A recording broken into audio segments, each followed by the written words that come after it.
Alright, I'm gonna knock these icicles off because I'm gonna work right here. So, Anzen. I don't want these things to fall on my head.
So we just finished installing the solar panels here. It's a big upgrade to this off-grid situation. So I was pretty excited about it. It's been a process of building up our system here for the last several months.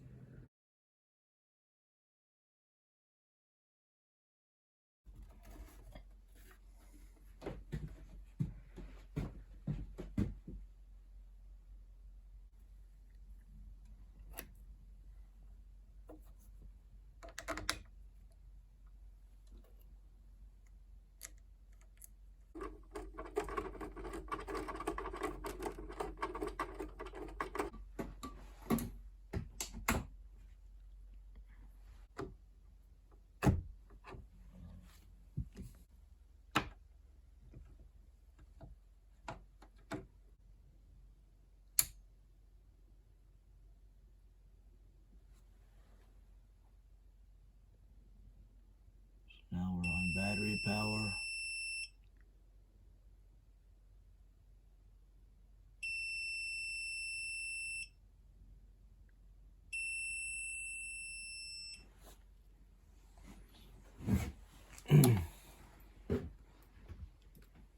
Okay, so we're running on lithium power now.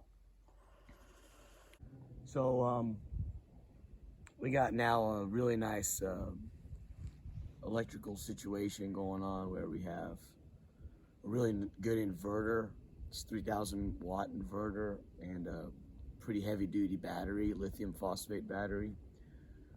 And now we got the solar panels and a generator, so all that stuff combined provides us with electricity. It's one of the big issues living off grid is how to create electricity. So we've just passed this winter solstice, so we're not getting much sunlight at all, especially on a day like this where it's partly cloudy, the sun's setting, you're getting really nothing. But I'm hoping that as January and February come on and we get some sunny days, the daylight gets stronger. Definitely by March, the end of February and March and April, we're going to be getting a lot of wattage coming off of this. It's facing south right now, so the sun rises up in the east and kind of goes like this through the sky, and we'll be getting blasted with sunlight. So it's interesting. So I'm really curious how this is going to go in the next few months, month by month. How much can we get? It's going to be curious to see. So.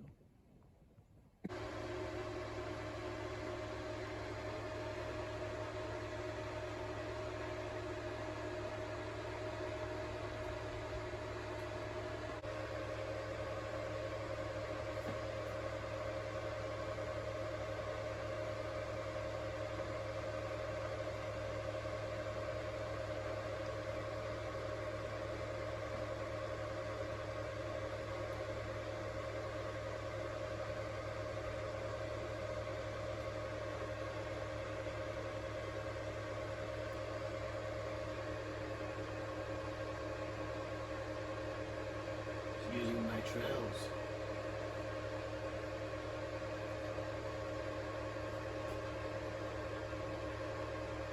It's in the fuel shack. What? Because there's a pathway. I saw there's a moose trail. Exploring, checking out all my stuff.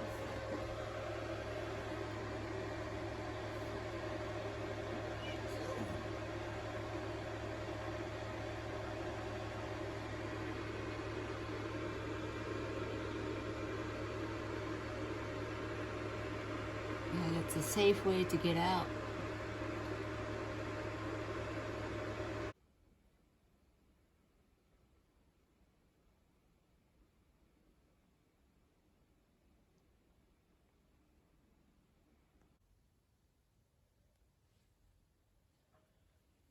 So last week we installed these solar panels, and we're finally getting some sunlight here, and looks like we're getting a very, very small little charge. It is early January here in Alaska, so we're getting a little under an amp an hour, so it's not much at all.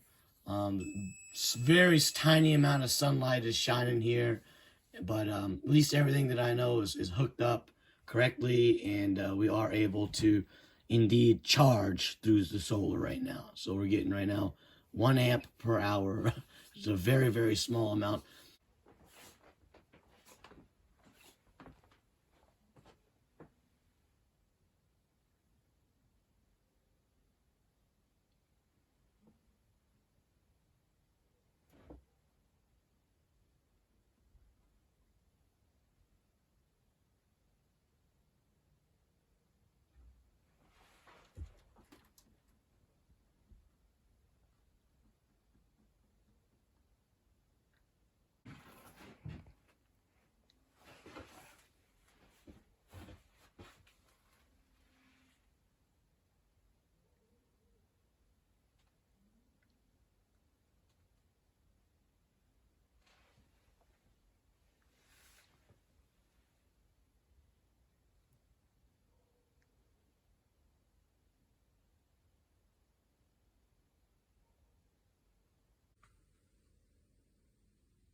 In the gin shack right now. middle February. Snow's coming down pretty good. About 6 p.m. But we gotta get the battery charged up.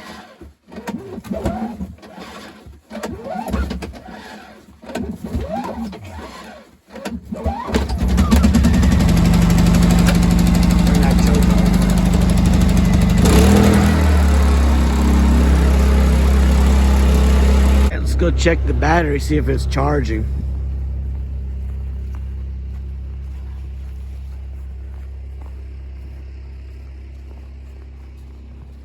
We're supposed to get like about 5 inches of snow, 6 inches of snow on Wednesday in a couple days here. And we're getting a couple inches right now. It just keeps piling on and piling up.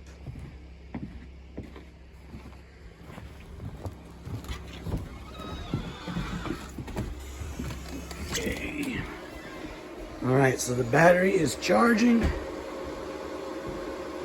Generator is generating power through the inverter and charging the battery.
All right, so it's February 20th right now, and the sun is starting to get strong here to the point where we're getting a good charge on the solar panels. We're getting 7 amps coming in the inverter and going into the battery. So pretty good deal. It's going to be interesting to see how this is going to progress as we go into March. Probably start getting 10 amps, 15 amps, so on and so forth. So.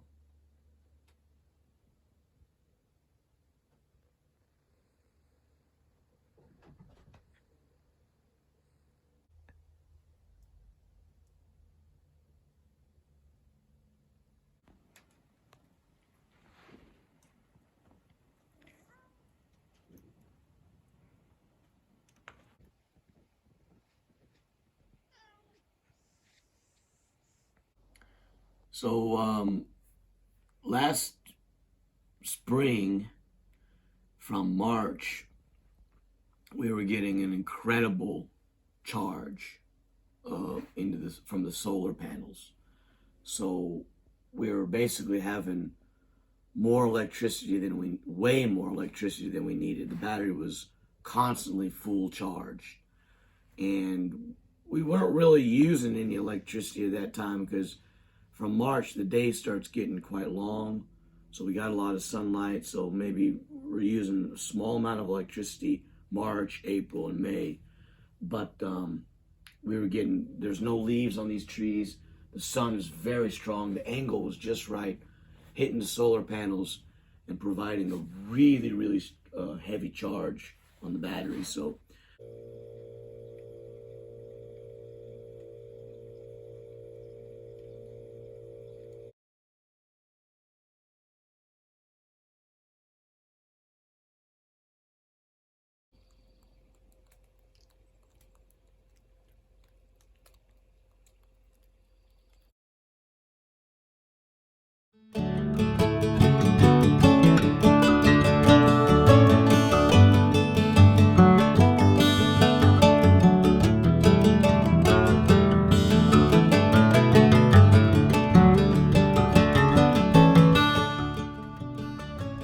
about 8 amps right now charge on this thing. So that's a pretty full load of sun.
October, and the solar panels are getting a really nice charge, so we're getting around 7 amps per hour, so it's quite a lot of charge coming in right now to the battery.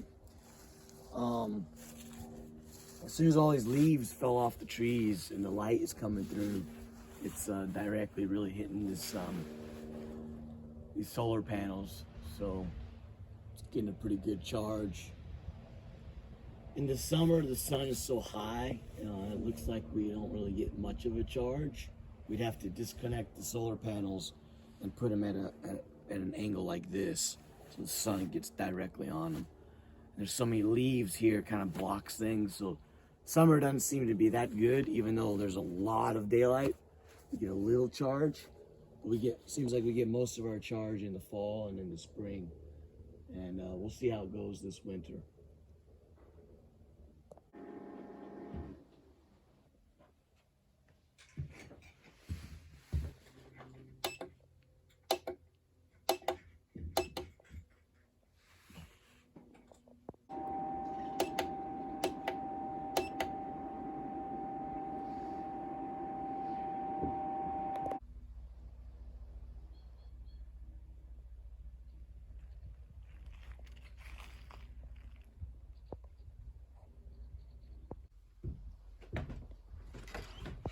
So here we have a ice pack. So this time of the year, it's late October, starting to get minus 10, minus 15 degrees Celsius outside. So that's like almost single digits, basically Fahrenheit. So we're starting to freeze out there. We turned the refrigerator off, so it's not using electricity anymore at all now. And I'm just using this to cool the refrigerator, which is sufficient. So it just keeps everything nice and cool in there. We got milk and eggs and butter in there, so that won't go bad.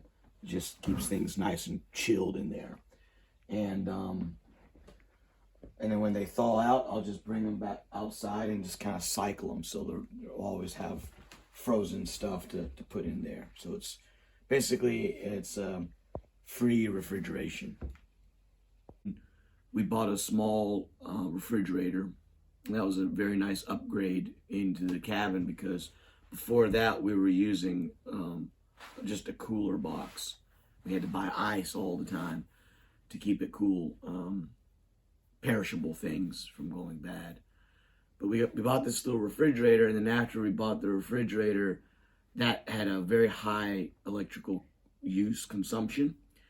And right around that time, the angle of the sun started to get really high, and so we weren't really picking up as much of a charge anymore from the sun. So I had to start using the generator again. So at this point right now, it's cool enough. We don't need the refrigerator anymore, but we have a high electrical demand with a lot of lights that we use in the nighttime, because there's a lot of darkness from this time of the year. So we're going into November. We're going to see how that goes with the solar charge, and take it one step at a time. I'm going to buy another battery. It's the same as this, and I'm going to connect them in parallel, and that's going to double the amp hours of our system. Right now we have 130 amp hours, so it'll go from 130 to 260 amp hours, which is a lot of usage, amps that will be stored. And so once we get a full charge on the batteries, it will last double the amount of time before we have to charge them up again. So that's a big investment I'm going to do in the next few days, buy another battery, and I'm going to have to redo a little bit of work here. So that's the situation there.